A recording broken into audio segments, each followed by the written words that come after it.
વક્રતુંડ મહાકાય સૂર્યકોટિ સમપ્રભ નિર્વિઘ્નમ કુરુ મે દેવ સર્વ કાર્યસુ સર્વદા. આજે છે ગણેશ ચતુર્થી. લાડુ છે આપના શ્રી ગણેશજીના સૌથી પ્રિય. આજે આપના સર્વના દુંદાળા દેવ શ્રી ગણેશજીના મનગમતા લાડુ બનાવીશું. જય શ્રી કૃષ્ણ ફ્રેન્ડ્સ, હું બોસ્કી જરીવાલા સુરત થી. સ્વાગત છે તમારું સ્પાઇસ સિક્રેટ બોસ્કીના કિચનમાં. આજે આપણે બનાવીશું ગણેશજીના અતિ પ્રિય રવાના લાડુ. તો ઝડપથી જોઈ લઈએ ગણેશજીના પ્રિય લાડુ કેવી રીતે બને છે.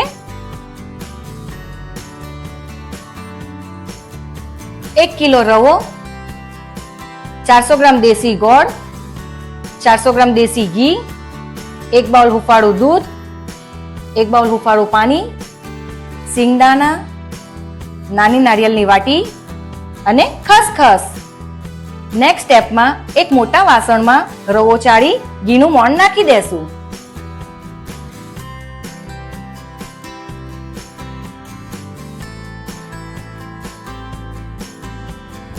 હવે ઘી અને રવો મિક્સ કરી દેશું.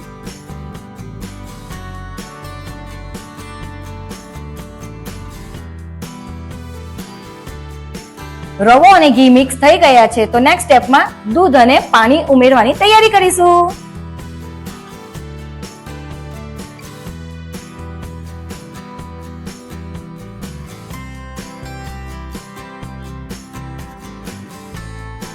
હુંફાળું દૂધ અને પાણી નાખ્યા પછી કઠણ લોટ બાંધી દેશું.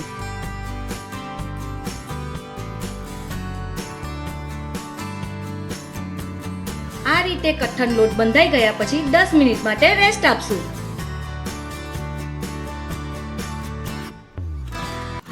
10 મિનિટ રેસ્ટ આપ્યા પછી તૈયારી કરીશું લાડુ માટેના મુઠિયા બનાવવાની. આ રીતે નાનો નાનો લુઓ લઈ આ રીતે મુઠિયા બનાવી દેશું. આ રીતે એક પછી એક બધા મુઠિયા વાળીને એક બાઉલમાં ભેગા કરી દેશું.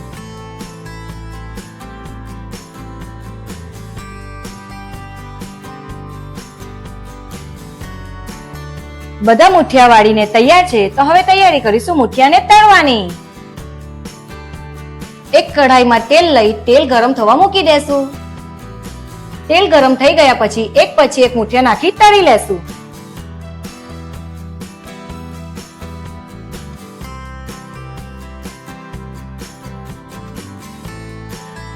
મુઠિયાને ધીમી આંચ પર તળવાના છે જેથી અંદરથી કાચા ના રહી જાય.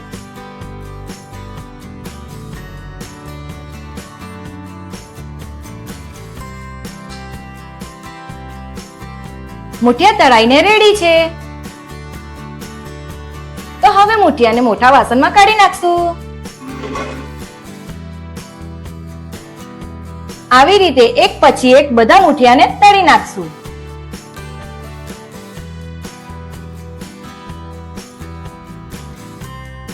મુઠિયા તળીને તૈયાર છે તો હવે એના ટુકડા કરીને ઠંડુ પડવા મૂકી દેશું.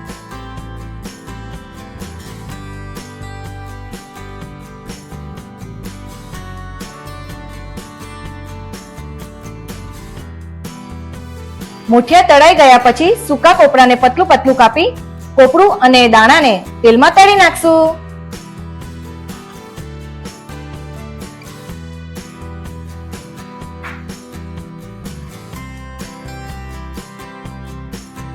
સિંગદાણાને જાળામાં કાઢી ગોલ્ડન બ્રાઉન તળી લેશું.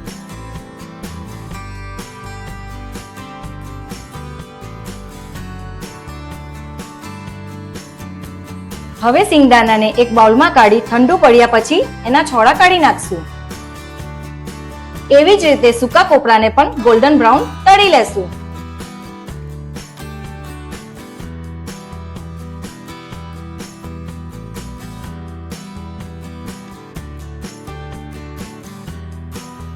કોપરું તળીને તૈયાર છે તો હવે એને બાઉલમાં કાઢી નાખશું.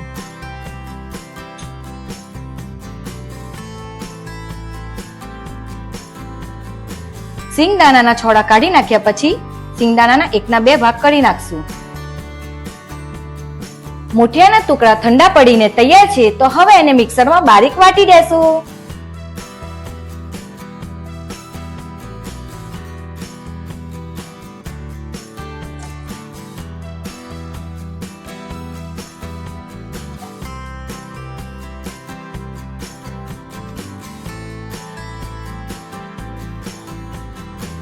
આ રીતે બારીક વાટી દેશું. બધા મુઠિયા વાટીને એક મોટા બાઉલમાં કાઢી નાખશું. સબસ્ક્રાઇબ કર્યું કે નહીં? ઝડપથી મારી ચેનલને સબસ્ક્રાઇબ કરી લો.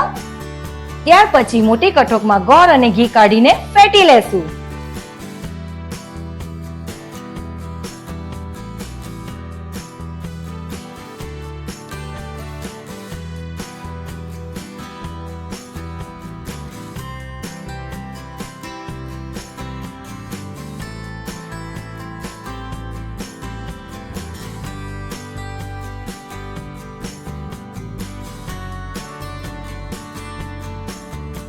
આ રીતે બરાબર ફેટીને ગોળ અને ઘીને એકદમ હલકો હલકો બનાવી દેશું.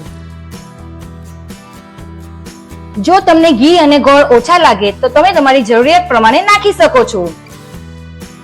ઘી અને ગોળ ફેટીને તૈયાર છે, તો હવે એમાં મુઠિયાનો ભૂકો નાખી દેશું.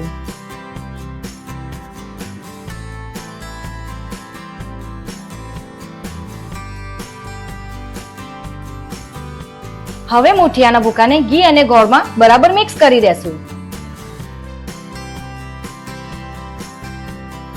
ઘી, ગોળ અને ભૂકો મિક્સ થઈ ગયા પછી દાણા અને કોપરું નાખી ફરી હલાવી દેશું.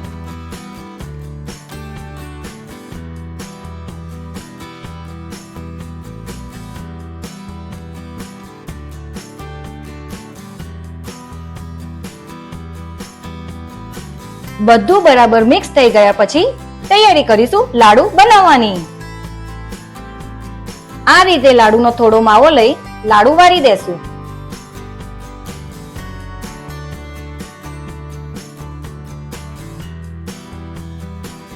ફરી એકવાર લાડુનો માવો લઈ ગોળ ગોળ ફેરવી લાડુ વાળી થાળીમાં ગોઠવી દેશું.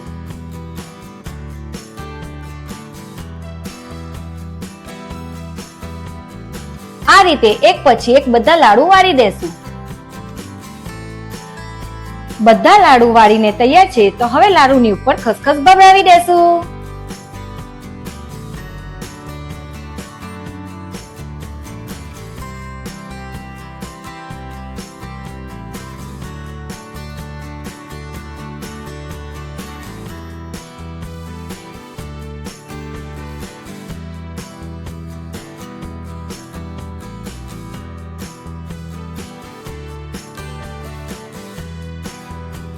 લાડુની ઉપર ખસખસ ભભરાવીને તૈયાર છે, તો હવે ટાઈમ થયો પ્લેટિંગનો.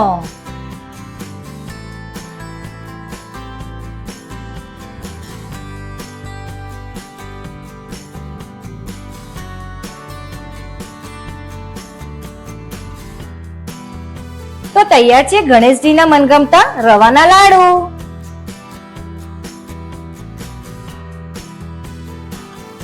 જો તમને ગણપતિના પ્રિય લચપત્તા રવાના લાડુની રેસીપી ગમી હોય તો મારી ચેનલ સ્પાઇસ સિક્રેટ બોસ્કીને લાઈક કરો, સબસ્ક્રાઇબ કરો અને બેલ આઇકોન બટન જરૂરથી દબાવજો. અને હા, ફરી મળીશું નવા તહેવારની રેસીપી સાથે. જય શ્રી કૃષ્ણ.